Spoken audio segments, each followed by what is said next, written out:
تا ته یو قصه بیانو احسن القصص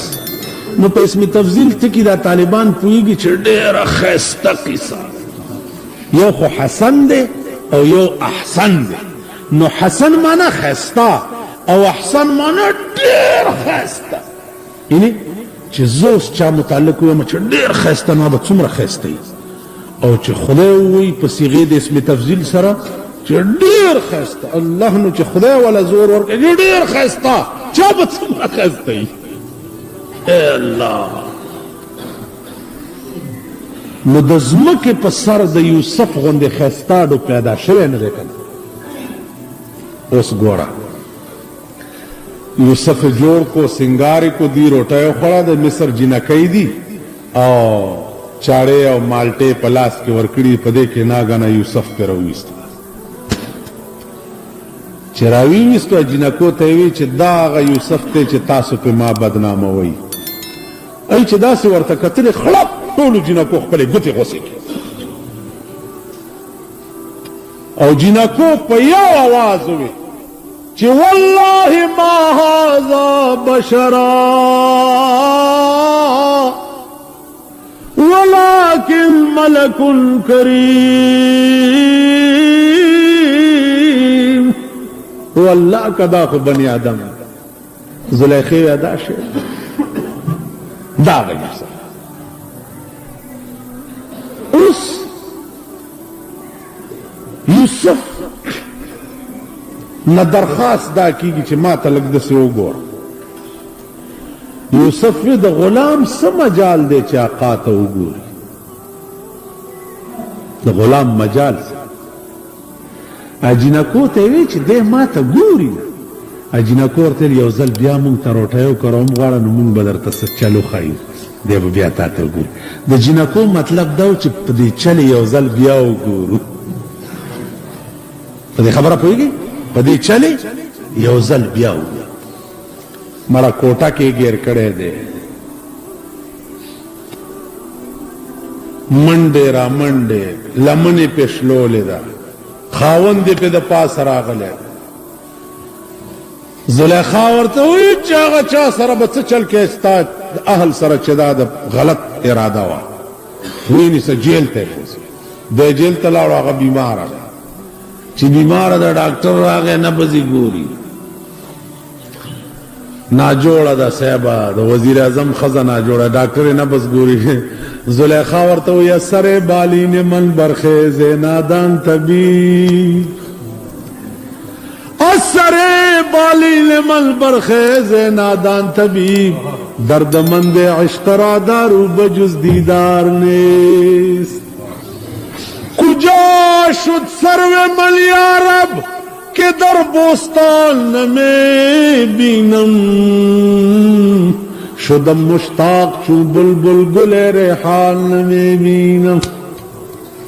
زما دارو علاج یوسف ته دارو لرکیگا تاسو پوه شئ عرض داو چې دا درد خو بیا د زلیخې نه تپوس کوه آخر الامر قصه خو ډېره اوږده ده هغه چې زه دلته 2 کاله دیره شم نو درته به پکې خلاص ما په خپل جومات کې د یوسف صورت یوسف په 2 کاله کې خلاص کړی په جمعو کې 2 کاله ځکه زما عادت داسې ده نورې خبرې پکې ډېرې رایادې شي غوږ کښېږدي آخر الامر د دوی واده وشو چې واده وشو نو نیمه شپه د زلیخا تهجد ته پاڅېده تهجد نو یوسف علیه السلام رستو لمنې نه ونیوه ویل لا وخت ډېر دی د تهجدو لمنې وشلېده نو زلیخې ورته وی چې یوسفه دا هغه بدل خلاص شو چې ما ستا لمن شلولې وه تا رانه منډې والې او ما ستا لمن بدل خلاص شو تا هم زما لمنو شلولې دویمه خبره دا ده چې یوسفه ته اوس ما ته وایې چې وخت ډېر دی او سمله خو زه اوس ستا یوسف تابعداري نه کوم زه به د هغه ذات تابعداري کوم چې چا ته زما غېږې ته راوستې تاسو پوه شئ زه به اوس د هغه ذات تابعداري کوم چې زه خو تا پسې لیونی یم چې چا ته زما غېږې ته راوست. اوس ګوره د هغه ذات تابعداري چې چا ته زما غېږې ته راوستې، نو څوک چې د چا غېږې ته راشي نو د خدای د دې نه لویه مهرباني بله نه وي کوي. ته چې په چا مین یې او هغه ستا غېږې ته راشي، دې نه لویه مهرباني بله څه کېدی شي؟ وکې ده. اوس ابوبکر صدیق دپاره اجازت وغوښتی شو د روضې مبارکې نه چې یا رسول الله صدیق اکبر اجازت غواړي ستا پړن کېدو. روضې مبارکې نه آواز وشو چې رایې وړئ، رایې وړئ. تاسو به وایئ چې روضې نه څنګه آواز وشو چې رایې وړئ؟ دا اوس طالبانو کې هم داسې دغه راشوي دي، دا انګړه دنګړه. تاسو پوه شئ؟ انګړه دنګړه روضې نه فی الحال دا ذوقي څیزونه دي. دا واورئ، یو علم القال دی او یو علم الحال دی. څومره محنت او خواري چې د علم القال د پاره به 10 کاله 12 کاله 14 کاله کې، ٹھیک ده، او بیا به ته علم ظاهري زده کې، خالی گردانی قدر بشي داسې. نو د علم الحال د پاره بم بیا 100 کاله شاګردي کې. په دې خبره پوي؟ علم الحال ذوقي شی دی، دا په کتاب کې نشته. دا به بیا کېږي څنګه چې مولوی هرگز نشد مولانا رو، تا غلام شمس تبریزی نشد مولانا روم. زبیچره دومره لوی سړی شوی نه وی چې ما د شمس تبریز غلامی نه وی کړی. هیچ حلوائی هرگز نشد استادکار تاکہ شاگرد شکر ریزی نشد. هر که خدمت کرد و مخدوم شد، هر که خود را دید و محروم شد. جوابت سوئے یو سودا بڑے کی تعداد کے سودا اور بیا بتاوے چھ شاد باش اے عشق خوش سودائے ماں، شاد باش اے عشق خوش سودائے ماں، اے طبیب جملہ علت ہائے. او د یار په عشق کې ډېرې ښې سودا زما خوشحاله اوسې، اے طبیب جمله علت هائے ما. ته زما د ټولو مرضونو دپاره علاج او دارو شي. یو سودا باندې چې بیمار شوې نور ټول مرضونه به درنه لاړ شي، ټول جک جوړ به به دا یو سودا به دې مړی. زما عزیزانو ابوبکر دپاره اجازت وشو د روضه اقدس نه. فی الحال ستا په دې ملک کې یو لوی محدث چې اوس هم ژوندی دی، لوی محدث فی الحال ژوندی دی چې نن نه 15 کاله مخکې مدینه منورې ته روان او پلاره کې د حرم خادم ولا مخې لراغه چې مال په نیم خوابي کې دا پټکې رسول الله را کړی دی چې دا دې سړي له ورکړه. 2 کاله وشو چې زه خبر شویم، زړه مې شین شو ورته پتلو راتلو راته ښیې نه، خو قصه یې راته پوره وکړه. دومره اثر مې پې واچولو چې قصه یې پوره راته وکړه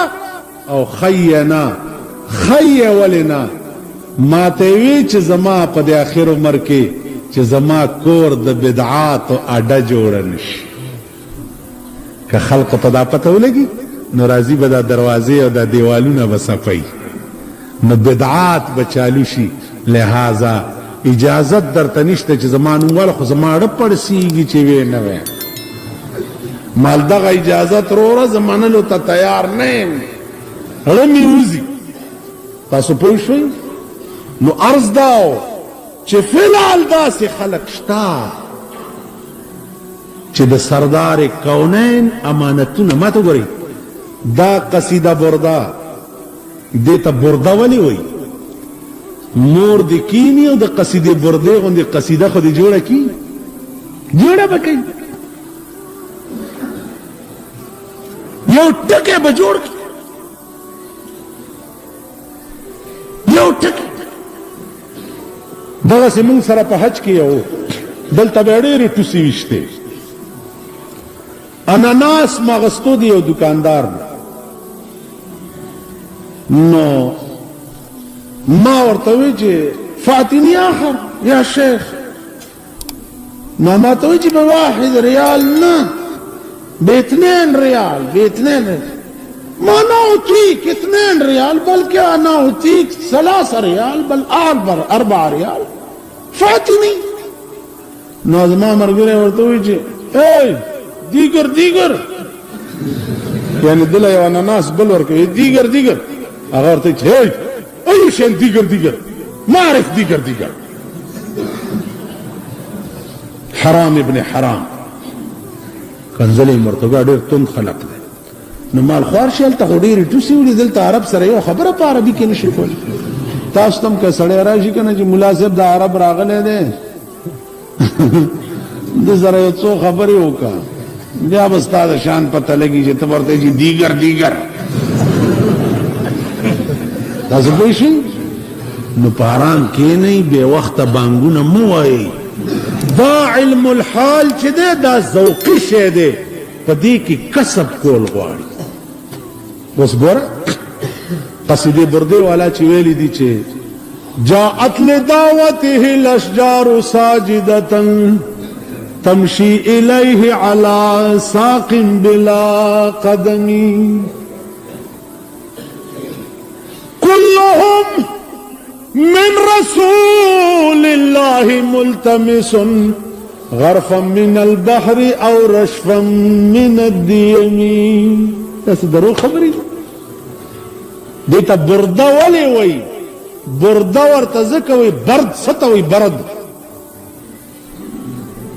یخوالی ته نه وی صادر ته څه وی رضا نو د رضا ټکی دی یاد دی او د برد ټکی دی نه دی یاد لږ سوچ کوئ پې برده ورته ځکه وایي چې دا اته شلې بیته د جوړ که د فالج بیماری والی په فالج کې دا قصیده ولیکله او بیا یې روضې مبارکې ته لاړو او روضې ته کېناستو وایه وروله یو شعر کې ونښتو چې نیم د ووې ورپسې تې هیر شو او ورپسې د روضې نه آواز وشو چې ورپسې داسې دی